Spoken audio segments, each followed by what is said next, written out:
Today, thousands of protesters gathered in Washington, D.C. to call for a ceasefire in Gaza. People from over 500 groups across 22 states took to the streets calling for an immediate stop to the Israeli bombing of Gaza. And you see that there.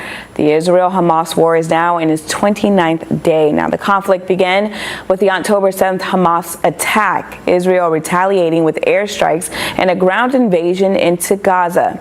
The Palestinian death toll has surpassed 9,400.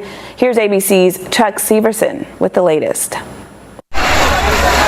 Israel's bombardment of Gaza continued on Saturday, the military striking a UN shelter in northern Gaza, according to the UN's Palestinian Refugee Agency, adding the death toll is not immediately clear. That attack part of a series of airstrikes as Israel escalated its ground invasion and encircled Gaza City. ABC's Ian Pannell embedded with Israeli troops at an undisclosed location inside the Gaza Strip. You can hear the sound of gunfire, of tank fire. You can see the Israeli troops here.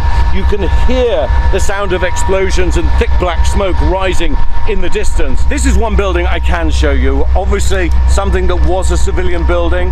What the Israelis say is that Hamas have used these kind of buildings, using civilians as essentially shields to launch their attacks. Meanwhile, Hamas continues its strikes against Israel, launching rockets into Ashkelon in southern Israel Saturday night.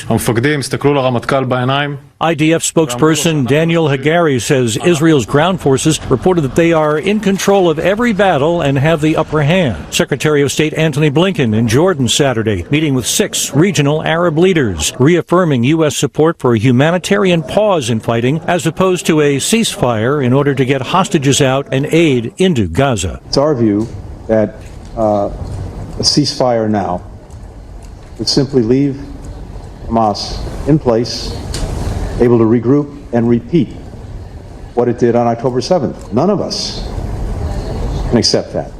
No one would find that tolerable. Israeli Prime Minister Benjamin Netanyahu saying Friday Israel is going full steam ahead unless the estimated 240 hostages believed to be held by Hamas are released. While in Delaware Saturday, President Joe Biden expressing optimism about a pause in fighting to get hostages out and aid into Gaza. Mr. President, any progress on the humanitarian pause? Yes.